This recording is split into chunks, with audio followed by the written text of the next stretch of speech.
जय हिंद दोस्तों। अब हो जाओ खुश, अब हो जाओ खुश, सरकार आपका लोन करेगी माफ। जी हाँ दोस्तों, आप लोग बिल्कुल सही सुन रहे हो। दरअसल हो क्या रहा है, कई मेरे क्लाइंट्स, मेरे सब्सक्राइबर्स और बहुत सारे व्यूअर्स हैं, वो कमेंट में पूछ रहे हैं कि सर ये जो हमें सुनने में आ रहा है कि एक प्रक्रिया स्टार्ट हुई है, एक तरीके की प्रक्रिया स्टार्ट हुई है लोन माफी की 2024 के अंदर, और इस प्रक्रिया के अंदर सरकार जो है वो सारे ही लोन माफ कर रही है। ठीक है, सरकार अपनी तरफ से पे कर रही है और सारे ही लोन माफ कर रही है। क्या इसमें कितनी सच्चाई है, कितना इसके अंदर गलत चीजें हैं, इस प्रोसेस के लिए हमें फॉर्म कहां से भरना होगा, क्या क्या चीजें होंगी, ऐसे बहुत सारे मेरे सब्सक्राइबर्स ने, मेरे क्लाइंट्स ने और बहुत सारे लोगों ने मुझसे सवाल पूछा। और ऐसा डेली ही मेरे पास 5-6 लोगों का सवाल आ रहा है एक्चुअली में। ठीक है, 5-6 लोगों का डेली ही सवाल आ रहा है। तो दोस्तों, आज के वीडियो के अंदर मैं आपको यही बताने वाला हूं कि क्या ऐसी सच में कोई लोन माफी की प्रक्रिया है, और अगर है तो उसे कैसे फॉलो करना है, किस प्रकार से अपना लोन माफ करवाना है, किस प्रकार से अपना लोन सेटल करवाना है। तो दोस्तों, मैं आप सबका हर्ष कुमार आपके चैनल लोन डिस्ट्रॉयर में आपका स्वागत करता हूं। अगर आपको भी लोन संबंधित कोई भी प्रॉब्लम आ रही है, कोई रिकवरी वाला आपको परेशान कर रहा है, आपको अपना लोन सेटलमेंट करवाना है, कोई लीगल नोटिस आपको आ रहा है, ऐसी कोई भी परेशानी आपको है और आपको उसमें मेरी मदद चाहिए, आपको मुझसे बात करनी है, मेरे से किसी भी प्रकार की आपको हेल्प चाहिए, तो यहां पर मेरा नंबर आ रहा है, आप मुझे व्हाट्सएप पर मैसेज कर सकते हैं। नॉर्मल कॉल करेंगे कोई आंसर नहीं आएगा, व्हाट्सएप पर कॉल करेंगे कोई आंसर नहीं आएगा, तो आप हमें व्हाट्सएप पर मैसेज करें, हम आपके मैसेज का रिप्लाई करेंगे। ठीक है, तो सबसे पहले तो मैं आप लोगों को एक चीज क्लियर बता देना चाहता हूं। यूट्यूब पे बहुत सारे वीडियोस आ रहे हैं। ठीक है, इस वीडियो का टाइटल भी आपने देखा होगा, थंबनेल भी आपने देखी होगी। तो इससे मैं एक चीज तो आपको बता देना चाहता हूं कि कभी भी लोन 100% माफ नहीं होता मेरे भाई। ठीक है, लोन माफी की कोई ऐसी प्रक्रिया, कोई स्कीम नहीं निकाली है सरकार ने। ठीक है, कोई ऐसी प्रक्रिया, कोई ऐसी स्कीम नहीं निकाली है। लोन जो है वो सिर्फ और सिर्फ किसानों का 100% माफ होता है। जो किसानों का लोन होता है ना, किसानों का किसी प्रकार से लोन होता है, केसीसी में लोन होता है, वो 100% माफ होता है। उसके अलावा कोई लोन 100% माफ नहीं होता। हाँ, लेकिन आप लोगों को मुरझाने की जरूरत नहीं है, प्रॉब्लम लेने की जरूरत नहीं, टेंशन लेने की जरूरत नहीं है। लोन जो है वो 90% तक डिस्काउंट के साथ सेटल होते हैं। जितने भी आपने वीडियो देखे हैं जिनके अंदर बताया गया है कि आपको लोन माफी के लिए फॉर्म भरना है, ये करना है, वो करना है, ऐसा कुछ नहीं है। आपको किसी भी प्रकार का कोई फॉर्म नहीं भरना है। अगर बैंक में यार किसी प्रकार का ऐसा कोई फॉर्म आता तो हर कोई भरवा लेता ना। इंडिया की 100 करोड़ की आबादी है, 100-150 करोड़ की, तो सारे ही लोग जितने भी डिफॉल्टर है, 6 करोड़ से ज्यादा डिफॉल्टर है इंडिया के अंदर, तो वो सारे क्या करते, बैंक जाते, फॉर्म भरते, खत्म कर देते कहानी, है ना। ऐसा कोई प्रोसेस फॉर्म भरने का नहीं है। जो भी लोग आपसे फॉर्म भरने के पैसे मांग रहे हैं या फिर किसी भी चीज पे बोल रहे हैं कि हम आपका एक प्रोसेस है, आपको ये फॉर्म भरना पड़ेगा, इस फॉर्म भरने के बाद आपका लोन अगले ही दिन माफ हो जाएगा, एक हफ्ते बाद माफ हो जाएगा, तो वो आपको फंसाने की ट्राई कर रहे हैं। तो ये तो आप लोगों ने जान लिया कि 100% लोन कोई माफ नहीं होता। अब मैं आपको बता देता हूं, आपको अगर लोन अपना एक्चुअल में माफ, मतलब जिसको हम लोग सेटलमेंट बोलते हैं, ठीक है, 100% तो देखो माफ नहीं होता, सेटलमेंट होती है। बैंक कम से कम नहीं तो 90% तक डिस्काउंट दे देता है। कुछ केसेस में इससे ज्यादा भी दिया होगा, लेकिन जो एवरेज है वो 80 से 90% तक डिस्काउंट दे देता है। आपका जो लोन है वो मात्र 10 से 20% के बीच में आपको पैसा भरना पड़ता है। फिर चाहे आपका पर्सनल लोन हो, क्रेडिट कार्ड हो, केसीसी का लोन हो, ऐसा कोई भी अनसिक्योर लोन हो। सिक्योर लोन में भी सेटलमेंट होती है, लेकिन वहां पर डिस्काउंट कम मिलता है। वहां पर 30 से 40%, 50%, मैक्सिमम 60% तक का डिस्काउंट मिलता है, इससे ऊपर नहीं मिलता है। अगर आपका सिक्योर लोन है, आप सोच रहे हो कि 10% में हो जाएगा सेटल, तो आप गलत सोच रहे हो। आपको आराम से 50% तक का डिस्काउंट मिलेगा, इससे ऊपर नहीं मिल सकता। ठीक है, 50 या 60% तक का मिलेगा, उससे ऊपर नहीं मिलता है, क्योंकि ये एक एवरेज है। उनके पास जो सिक्योर लोन के अंदर आपके हर चीज का वो है, नीलामी के राइट्स है, सारी चीजें हैं, तो वो इससे ज्यादा डिस्काउंट देते नहीं है। ठीक है, इससे ज्यादा डिस्काउंट आपको सिक्योर लोन में तो नहीं मिलेगा, लेकिन हाँ, अनसिक्योर लोन में आपको 90% तक का डिस्काउंट मिल जाएगा। इतना परसेंट आपका आराम से ऑफ हो जाएगा। ठीक है, 10 से 20% के बीच में आपकी सेटलमेंट आराम से हो जाएगी। अब इसका पूरा प्रोसेस मैं आपको बता देता हूं इस वीडियो के अंदर। इसका जो है वो पूरा प्रोसेस इस वीडियो के अंदर बता देता हूं। तो दोस्तों जैसे ही मान लेते हैं आपका पर्सनल लोन है, अनसिक्योर लोन है किसी प्रकार का, या फिर कैसा भी क्रेडिट कार्ड है, क्रेडिट कार्ड भी एक प्रकार का लोन ही है, ठीक है। कई लोग बोलते हैं सर मेरा लोन नहीं है, क्रेडिट कार्ड है। मेरे भाई वो भी एक अनसिक्योर लोन ही है, ठीक है। बेशक वहां लिखा क्रेडिट कार्ड है, वो एक तरीके का क्रेडिट कार्ड है, लेकिन वो है अनसिक्योर लोन ही। आप चाहो तो सिविल में भी चेक कर सकते हो, वहां पर अनसिक्योर शो हो रहा होगा। लोन सिर्फ और सिर्फ दो कैटेगरी के हैं, सिक्योर और अनसिक्योर, और दोनों ही सेटल होते हैं। मात्र अनसिक्योर लोन जो है वो मात्र 10 से 20% के अंदर सेटल होता है। सिक्योर लोन 40% तक के अंदर सेटल हो जाता है, ठीक है। सिर्फ और सिर्फ जो गोल्ड लोन है वो सेटल नहीं होता है, क्योंकि गोल्ड लोन में पहले से उनके पास नीलामी के सारे राइट्स होते हैं।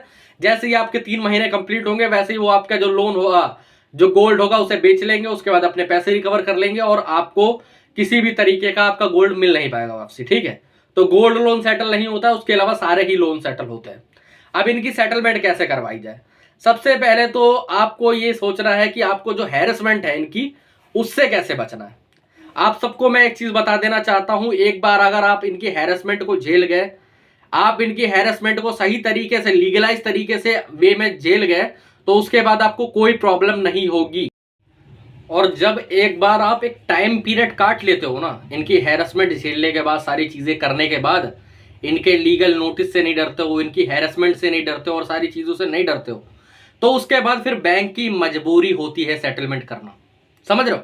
बैंक पहले कभी नहीं बोलेगा कि हम लोग आपका लोन सेटल कर देंगे, इस तरीके से आपका लोन इतने तरीके से माफ हो जाएगा। जितने भी यूट्यूबर बोलते हैं ना कि लोन माफ हो जाएगा इतना इतना इतना, उनका मीन्स यही होता है कि एक लोन सेटल हो जाएगा इतने पे, ठीक है।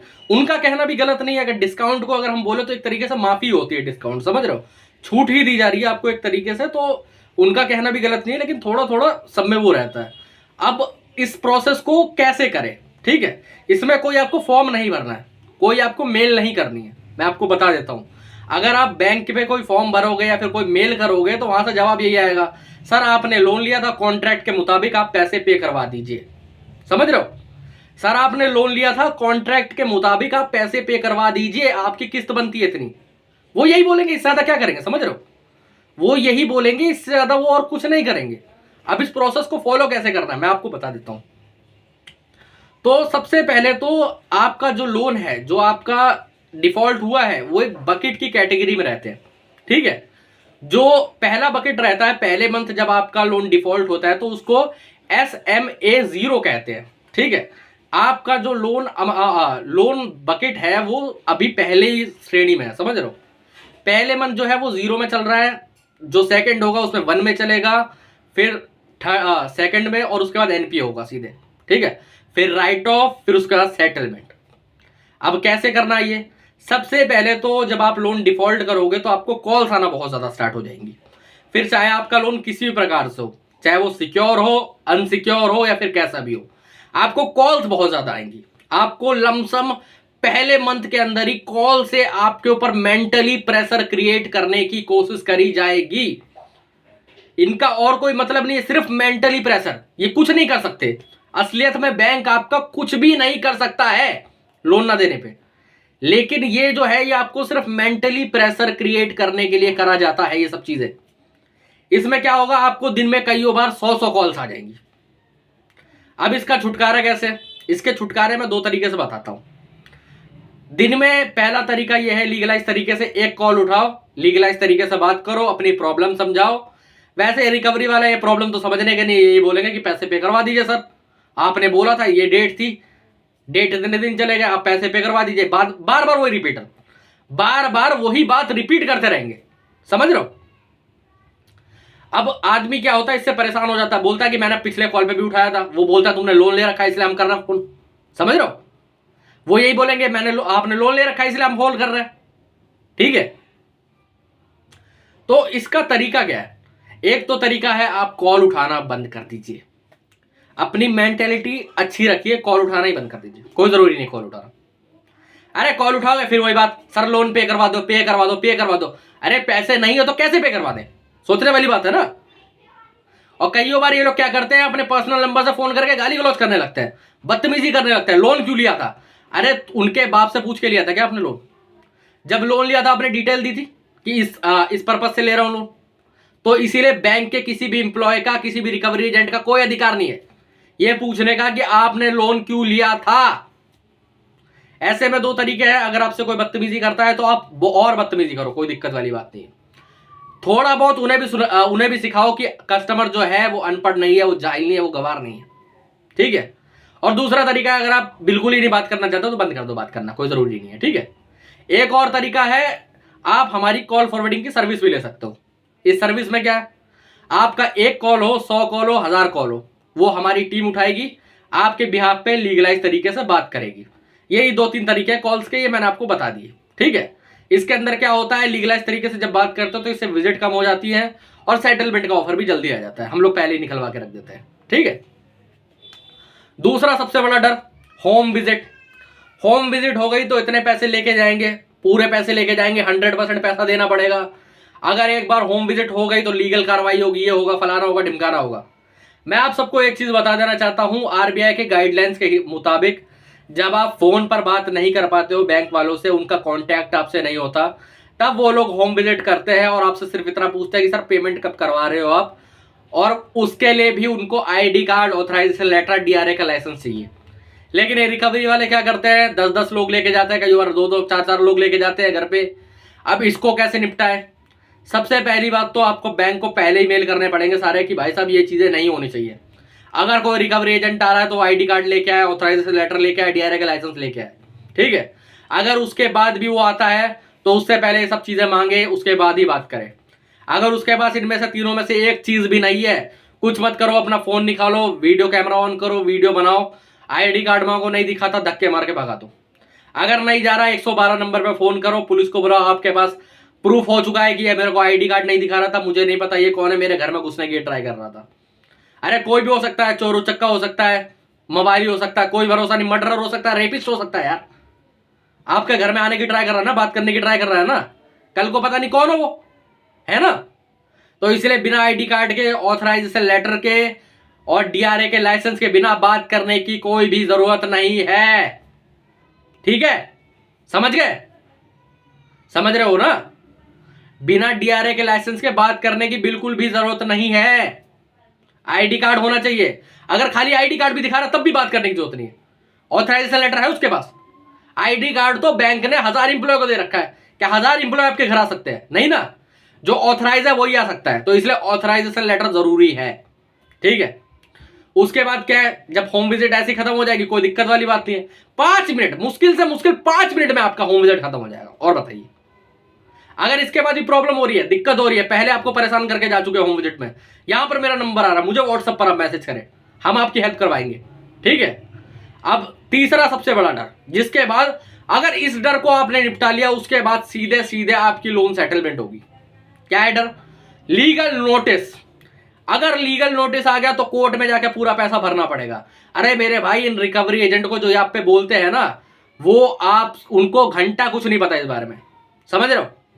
अरे हम जानते हैं लीगल के बारे में, हमसे पूछिए मेरे भाई। 99% जो लीगल नोटिस आते हैं ना, कई बार वो फेक होते हैं।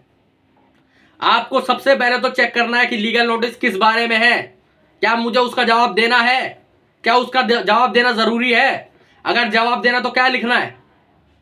पहले बात तो जितने भी लीगल नोटिस आते हैं वो सारे के सारे एडवोकेट के पैनल के होते हैं, कोर्ट से नहीं आ रहे। जो बैंक का एडवोकेट है उसके पैनल से आ रहे हैं। तो आपको क्या करना है, उसका कुछ नहीं करना। जो आपका एडवोकेट है, चाहे तो आप हमसे भी लिखवा सकते हो, यहां पर नंबर आ रहा है, उससे एक लीगल रिप्लाई लिखवा के उसका जवाब देना है, मेल के माध्यम से या स्पीड पोस्ट के माध्यम से। फिर चाहे आपका नोटिस डिमांड नोटिस हो, आर्बिट्रेशन हो, सेक्शन 25 हो, चेक बाउंस का नोटिस हो, सरफेस या 13(2), 13(4) का नोटिस हो, सेटलमेंट लेटर हो, ऐसा कोई भी नोटिस हो आपका, उसका लीगलाइज रिप्लाई बना के एक बार मेल कर दो, खत्म कहानी यार। और बताओ क्या डरने की जरूरत है? एक बार बस तुम लीगलाइज रिप्लाई लिखवा दो, फिर मेल कर दो, कोई दिक्कत नहीं है। और क्या, खत्म कहानी। उसके बाद उस लीगल नोटिस का आपने रिप्लाई दे दिया, अब कोई लीगल मान्य नहीं रहेगा उस लीगल नोटिस के। और बताइए, कोई लीगल मान्य नहीं रहेगा उस लीगल नोटिस का। फिर एक और रहता है कि ये लोग बोलते हैं कि हम चेक बाउंस का या फिर सेक्शन 25 का केस कर देंगे। मेरे भाइयों, अगर आपका क्रेडिट कार्ड है तो मैं आप सबको पहले ही बता देना चाहता हूं, क्रेडिट कार्ड में अगर आपने ईसीएस नहीं जोड़ रखा है तो उसमें किसी प्रकार का आप पर कोई केस नहीं हो सकता है। किसी प्रकार का कोई केस नहीं हो सकता अगर आपने ईसीएस ऑटो डेबिट नहीं लगा रखा है तो, समझ रहे हो। तो इसलिए क्रेडिट कार्ड में जिन जिन भाई के पास ईसीएस नहीं लगा हुआ है, कोई चेक नहीं दे रखा है, चेक तो वैसा होता ही नहीं, क्रेडिट कार्ड में कोई चेक लेते ही नहीं है, ठीक है, कोई ईसीएस कोई ऑटो डेबिट नहीं लगा रखा, तो आप टेंशन फ्री हो जाओ, आपके ऊपर कोई केस नहीं हो सकता, क्योंकि सेक्शन 25 या फिर चेक बाउंस का केस आप पे हो ही नहीं सकता।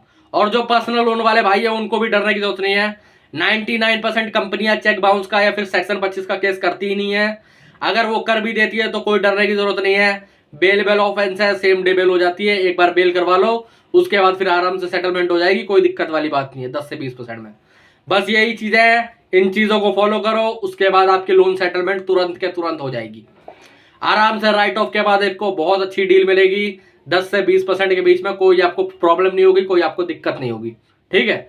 तो टेंशन लेने की बिल्कुल जरूरत नहीं है, परेशान होने की बिल्कुल जरूरत नहीं है। अगर इसके बाद भी कोई प्रॉब्लम लग रही है, कोई दिक्कत लग रही है, कोई परेशानी लग रही है, यहाँ पर मेरा नंबर आ रहा है, मुझे व्हाट्सएप पर मैसेज कर सकते हैं। फिर चाहे आपको कोई लीगल नोटिस आया, कोई रिकवरी वाला परेशान कर रहा हो, होम विजिट बंद करवानी हो, या फिर ऐसी कोई भी दिक्कत आ रही हो, बेल में कोई हेल्प चाहिए, या फिर कोई भी दिक्कत आपकी है, यहाँ पर नंबर आ रहा है, मुझे व्हाट्सएप पर मैसेज करें, व्हाट्सएप के माध्यम से जुड़े, हम आपकी हेल्प करवाएंगे। जय हिंद दोस्तों।